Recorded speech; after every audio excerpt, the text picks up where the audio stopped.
जय श्री राम। आजकल बागेश्वर धाम धीरेन्द्र कृष्ण शास्त्री जी के लिए श्याम मानव नागपुर महाराष्ट्र से वह और उनके साथी सभी उनको अंधविश्वास कहकर के उनके पीछे पड़े हुए हैं। साथ में रिपोर्ट भी लिखाई। अब कह रहे हैं अगर हमारी रिपोर्ट पर यहाँ पर एक्शन नहीं लिया तो हम कोर्ट जाएंगे। और हमारे भारत के बड़े बड़े न्यूज़ चैनल्स सभी धीरेन्द्र कृष्ण शास्त्री जी के पास जाकर के और सभी ने उनके बार बार इंटरव्यू लिए। रायपुर श्याम मानव जी की टीम को उन्होंने श्री धीरेन्द्र कृष्ण शास्त्री जी ने बुलाया भी था कि अगर आपको परीक्षण करना है तो आप यहाँ आ जाओ। 20 और 21 तारीख में यहाँ पर दरबार रहेगा। यह वहाँ पर नहीं गए। इनका कहना है कि कहीं भी ऐसी जगह बुलवाओ कि हमारे लोग रहेंगे और वो परीक्षण करेंगे। तो अब प्रश्न ये है, पूरा सनातन हिंदू जो धर्म है और धर्म को मानने वाले हैं वो लगभग सभी संगठित हो रहे हैं और श्री धीरेन्द्र कृष्ण शास्त्री जी के पक्ष में ही ज़्यादा लोग बोल रहे हैं, क्योंकि ईसाई जो पादरी होते हैं और मुस्लिम मौलाना होते हैं, इस तरह के वो भी अनेक भूत प्रेत बाधा निकालने के लिए इसी तरह के वो भी मंच लगाते हैं और उनकी भी प्रक्रियाएं रहती हैं। पर इतने बड़े रूप में आज तक किसी ने उनका ना तो रिपोर्ट ऐसी की, ना कोर्ट में गए, ना इतने बड़े रूप में ये कभी मुद्दा उठा है। और सनातन धर्म के प्रति जागरूक करने वाले बागेश्वर वाले श्री धीरेन्द्र कृष्ण शास्त्री जी के पीछे कुछ लोग ये पीछे हैं। अब इसमें ये तो समझ में आता है कि किसी दूसरे धर्म के लोग अगर उनके पीछे हों, पर ये बहुत बड़ी इनकी जालसाजी रहती है। और हमारे भारत देश में सन 700 में पहली बार इस्लाम का आक्रमण हुआ था, तो बप्पा रावल जी और भी उनके साथी योद्धाओं ने उनको बहुत दूर तक अरब कंट्रीज़ तक उनको छोड़ के आए थे और 400 साल तक फिर भारत देश के ऊपर कोई भी आक्रमण नहीं हुआ। 1100 ईस्वी में पृथ्वीराज चौहान जी के ऊपर फिर मोहम्मद गौरी आया और जो कहते हैं कि जयचंद आदि दूसरे राजाओं ने समर्थन कर दिया और एक दूसरे से बस यही कमी हो गई कि आपसी जलन में किसी दूसरे व्यक्ति को घर में घुसने दिया। और ये भी इतिहास में सुना जाता है कि 17 बार वह परास्त हुआ, उसने कस्में खाईं और महाराज पृथ्वीराज चौहान जी ने उसे बार बार छोड़ दिया। ये बहुत बड़ी गलती हुई। एक बार भी नहीं छोड़ना था, एक बार छोड़ा था तो दूसरी बार तो नहीं छोड़ना था। पर उनके मन में भी दया रही और उनके जो भी मंत्री थे, सलाहकार थे, धर्मगुरु थे, उन्होंने भी बार बार इतना क्यों महाराज पृथ्वीराज चौहान जी को नहीं समझाया। अब ये तो भविष्य की घटना, भूतकाल की घटना है और ये निकल चुकी है और भविष्य में बहुत बड़ी आने वाली इसी को लेकर के चिंताएं हैं भारत देश के लिए और समस्त हिंदुओं के लिए। अब बात ये होती है कि उस समय भी हिंदू राजाओं ने एक हिंदू राजा का समर्थन नहीं किया और अनेक आक्रमण होते रहे। श्री महाराणा प्रताप, महाराज शिवाजी, गुरु गोविंद सिंह जी और भी महारानी लक्ष्मीबाई, हमारे भारत के वीर योद्धा, इनको अगर अपने हिंदू राजाओं का समर्थन मिला होता, भारत देश के राजाओं का समर्थन मिला होता, तो भारत देश की दशा और दिशा कुछ अलग ही होती। अकबर ने 30,000 हिंदुओं का, जिसमें बूढ़े, बच्चे और जवान, स्त्री पुरुष सभी थे, सभी का कत्लेआम कर दिया। और ऐसी तमाम मुस्लिम शासकों ने भारत देश पर, हिंदुओं पर अत्याचार किए। औरंगजेब ने पूरे भारत में अनेक जगह पर, कहते हैं सवामन जनेऊ, वो हिंदुओं के शरीर से उतरवा के उनको मुस्लिम धर्म में कन्वर्ट करने का उसका काम रहता था। और उसके अत्याचार तमाम इतिहास में भरे पड़े हैं।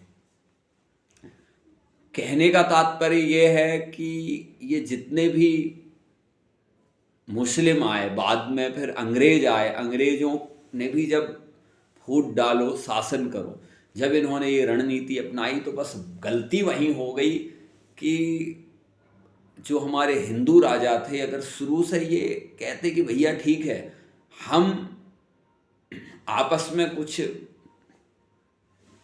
राज्यों को लेके कुछ विवाद हो सकते हैं, पर ये विवाद हमारे बीच के रहेंगे, बाहरी राजाओं का इसमें धर्म का, दूसरे देश से लोग जो आए हुए उनके लिए अगर ये एकजुट होते तो भारत पर इस तरह का जो 1000 वर्ष की गुलामी हुई वो नहीं होती। अंग्रेज तो बहुत मुट्ठी भर थे, वो तो केवल दिमाग से फूट डाल करके, बाकी जितने उनके सैनिक बने वो सब हिंदू थे। हिंदू चंद पैसे के लिए अपने हिंदू भाइयों को मारते थे। यही मुसलमान जब उन्होंने शासन किया यही हुआ। महाराणा प्रताप से जब राजा मानसिंह की सेना युद्ध करने आई तो जगह वहाँ पर छोटी थी, हल्दी घाटी में, और जनसंख्या बहुत ज़्यादा थी। तो एक मुस्लिम, ये सब मुस्लिम ने ही उस समय, जो चश्मदीद था उसने लिखा है, एक व्यक्ति आया, वो तीरंदाज था, वो तीर चलाने वाला था, उसने कहा कि हम किस पर तीर चलाएं, क्योंकि ये राजस्थान के ही सैनिक हैं जो हमारी तरफ से युद्ध कर रहे हैं, और राजस्थान के सैनिक ही हैं, और ये सब राजपूत हैं या हिंदू हैं, एक जैसा पहनावा है, एक जैसे देखने में लगते हैं, हम तीर किस पर चलाएं, सब एक जैसे लग रहे हैं। तब अकबर की तरफ से भेजे गए उस मुस्लिम ने कहा कि तुम किसी पे भी तीर चलाओ, तीर मत रोको, अगर महाराणा प्रताप की सेना का कोई व्यक्ति मरता है या मानसिंह की सेना का कोई मरता है, मरेगा हिंदू, हमारी तो इस्लाम की जीत है। तो देखिए उनके मन में क्या था। अगर यह बात उन हिंदू सैनिकों के मन में बैठाई जाती तो ऐसा नहीं होता, पर चंद पैसे के लिए वो उनके लिए जीवन दांव पर लगा रहे थे और अपनों को मार रहे थे, जो इस्लाम कभी भी उनका नहीं हुआ। इसी तरह से आज हो रहा है। हमारे जितने भी धर्म गुरु हैं, जितने भी सच्चे हिंदू हैं, अनेक हिंदुओं की हर महीने, हर समय हत्या होती है, कोई ना कोई उन्हें गोली मार देता है और उनकी रहस्यमयी मौत हो जाती है, किसी को कोई परवाह नहीं रहती। हमारे हिंदू जो हैं चंद पैसे के लिए, और या तो इस्लाम आतंकवादियों के या क्रिश्चियन मिशनरी के जो माइंडेड लोग हैं, इनके चंद पैसों में गुलाम बन जाते हैं। और ये बहुत बड़ी साजिश है। ईरान इराक का अभी एक मैंने वीडियो देखा था कि वहाँ पर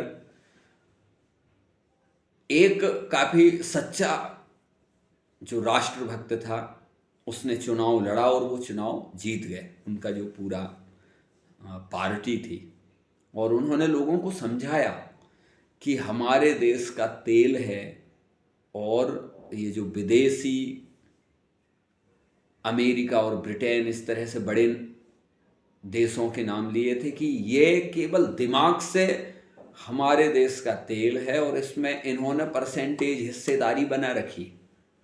समझाया और वो जीत गए, शासन कर रहे थे, पर फिर विदेशियों का दिमाग चला और उन्होंने उसी देश के कुछ विपक्षी पार्टी के लोगों को खरीदा, उनको साथ में लेकर के फिर से बहुत सारी साजिश की, और बीच में उन सच्चे देशभक्तों की सरकार गिरा दी गई। और जो देश के गद्दार थे, जिन्होंने विदेशियों से हाथ मिलाया था कि कोई बात नहीं, तुम तो हमको पैसे दो, जो तुम्हारा हिस्सा चल रहा है, तेल हमारा है, देश हमारा है, पर हिस्सा जो तुम्हारा ये चलता रहेगा, बस तुम हमें राजा बना दो। ये मानसिकता के कारण और फिर देश वो फिर गुलाम हो गया। अगर उसी राष्ट्रभक्त के पास ये वो देश रहता, वो ही प्रधानमंत्री रहते, तो इनका जो हजारों लाखों करोड़ रुपए जो फ्री में वहाँ अरबों रुपए चला जाता है, वो नहीं जाता, देश के देश में रहता, देश के हर नागरिक का विकास होता। वही भारत देश की स्थिति है, पहले भी यही रही, मुस्लिम शासन के समय, अंग्रेजी शासन के समय, और आज भी यही है। विदेशी कंपनियां यहाँ पर राज करती हैं, और वो देख लेती हैं कि ऐसा शासक, ऐसा व्यक्ति जो हमारी शासन जो करने में कहाँ रुकावट आ रही है, कैसे हम अपने धर्म के लोगों को यहाँ पर बढ़ाएं, उन लोगों को कौन बढ़ने नहीं दे रहा है, तो कुछ लोगों को खरीद लेते हैं। अब हो सकता है कि इनमें से किसी को ना खरीदा हो, और हो सकता है कि खरीद भी लिया हो, क्योंकि जो साजिश चलती है बहुत ऊपर से चलती है, और या तो खरीद लिया हो। अगर इन्हें नहीं खरीदा तो इन्हें समझना चाहिए कि भैया कितनी देश में समस्याएं हैं, उनके ऊपर तुम अपनी एनर्जी खर्च करो। कहाँ तुम एक सच्चे देशभक्त धीरेन्द्र कृष्ण शास्त्री जी जैसे, जिनकी राष्ट्रभक्ति में कोई कहीं से संदेह नहीं है, उनके पीछे पड़ गए, तुम अपनी एनर्जी कहाँ लगा रहे हो? पूरे देश को तुमने, हर न्यूज़ चैनल पर यही चर्चा चल रही है। तो इन्हें कोई नहीं जानता था, आज पूरा देश जान गया। हमारे धीरेन्द्र कृष्ण शास्त्री जी को तो पहले ही सभी लोग जानते थे, पर इसमें एक बात यह भी है कि और जो नहीं जानते थे शास्त्री जी को, वो आज घर घर में सब लोग जानने लगे हैं। वो उनकी राष्ट्रभक्ति में कहीं से कोई संदेह नहीं है। जितने भी राष्ट्रभक्त हैं, उन्हें बस एकजुट रहना चाहिए, अच्छे अच्छे प्रयास कार्य ऐसे करना चाहिए कि जो हजारों साल से भारत देश या दूसरे देशों को जो लोगों ने परेशान करके रखा है, उन पर एकजुट होकर के और बुद्धि की प्रधानता से ही विजय पाई जा सकती है। साथ में जैसे जिन्होंने ये केस किया है, या जो विपक्ष में हैं, जो हिंदू हैं, और पूरी कुछ लोग होते हैं जो अपने घर में कोई ज़्यादा देखने में नहीं लगते कि ये कोई गुंडे हैं कि पहलवान हैं, पर वो उनके घर में बड़ा सबसे लड़ाई झगड़े करते हैं, बाहर जाके बिल्ली बन जाते हैं। तो भैया तुम घर में शेर हो, घर में लड़ाई करते हो, तो बाहर भी जाके लड़ाई करो, या जितनी तुम्हारी धाक घर में उतनी बाहर भी बतलाओ। तो ये जो लोग अपने धर्म के लोगों के ऊपर बोल रहे हैं, तुम बाहर जाओ। आज विदेशी कंपनियां भारत से पैसा ले करके और भारत में ही बहुत बड़ी धन जो है यहाँ पर खर्च करते हैं, यहाँ के लोगों को कन्वर्ट करने के लिए। आप उनके प्रति जाइए, लोगों को ये 30 लाख रुपए जो शास्त्री जी को इनाम में दे रहे हो, उनको कोई आवश्यकता नहीं है आपके पैसे की।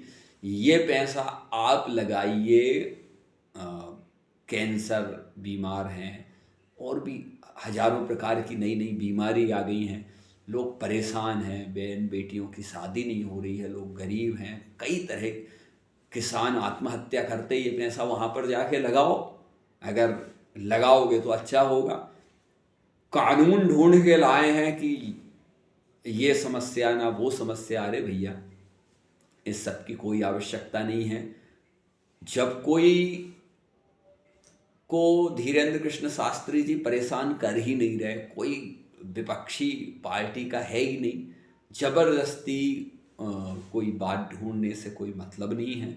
और इस्लाम धर्म में जो कुछ लोग अच्छे भी हैं, पर कट्टरपंथी हैं जो कहते हैं कि सर तन से जुदा कोई बात, हमारे हिंदू धर्म के लिए कुछ भी बोल देंगे, और जब उनके धर्म पर बात आएगी तो मारने काटने पर उतारू, और कई हिंदुओं की हत्या आए दिन वो करते रहते हैं। तो ऐसे लोगों के प्रति कुछ बोलने की हिम्मत दिखाओ। और बहुत सारे जो कट्टर इस्लाम वाले हैं वो कहते हैं कि या तो जो मुसलमान नहीं है उसे मुसलमान बनाओ, क्योंकि जो मुसलमान नहीं है वो है काफिर है, तो या तो उसको मुसलमान बनाओ, अगर वो मुसलमान धर्म इस्लाम कबूल करता है तो ठीक है, नहीं तो उसको जान से मार दो। और एकदम अभी जान से तो नहीं मार पा रहे हैं क्योंकि सेना है, पुलिस है, पुलिस का डर है, उन्होंने कहा भी है। तो फिर वो कहते हैं कि भाई खराब माल बेचो, खराब माल में तरबूज में एड्स के इंजेक्शन लगा कर के बेचो, या कटिंग करने वाले जो इस्लाम के लोग हैं उनको कुछ एड्स की कीटाणु किसी तरह से दे दिए जाते हैं, सेविंग बनाते समय कैसे भी कट मारो और वो कैसे भी तुम लगाओ, वो एक शिक्षा के तौर पर वो उनको दे दिया जाता है। और पूरे भारत देश में जहाँ जहाँ होटल हैं वहाँ पर जितने भी अधिकतर रसोइयों के रूप में ये इस्लाम कट्टरपंथियों को तैयार कर रहे हैं। जब भी कोई हिंदू भोजन करने आए फैमिली, तो उसको इस तरह से एड्स के कैप्सूल मिला करके उसको भोजन कराओ। इस तरह से पुलिस, ये जो सब मैं बोल रहा हूँ ये सब पुलिस रिकॉर्ड में है कि उन्होंने ऐसे लोगों को पकड़ा है। तो ऐसे लोगों को के प्रति तुम अपना कभी मुंह खोलो, उनके प्रति कुछ नहीं बोलोगे जो बिल्कुल धर्म के नाम पर के धीरे धीरे ख़त्म करने पर हैं, अपने लोगों से लड़ रहे हो। तो दो बात हैं, एक तो कि क्या कहें बुद्धि की कमी, या दूसरा अब हो सकता है कि किसी विदेशी शक्ति या विदेशी पैसे में कोई ना कोई तो लालच में आता ही है। नौकरी चाहिए, गाड़ी चाहिए, बैंक बैलेंस चाहिए, नाम चाहिए, इज्जत चाहिए, दौलत चाहिए, शोहरत चाहिए, देश का कुछ भी हो, समाज का कुछ भी हो, अपने वालों का कुछ भी हो, उससे कोई लेना देना नहीं। तो बस हिंदू एक हो और संगठन की शक्ति हो, समाज सुखी हो, इन्हीं शब्दों के साथ जय हिंद, जय भारत।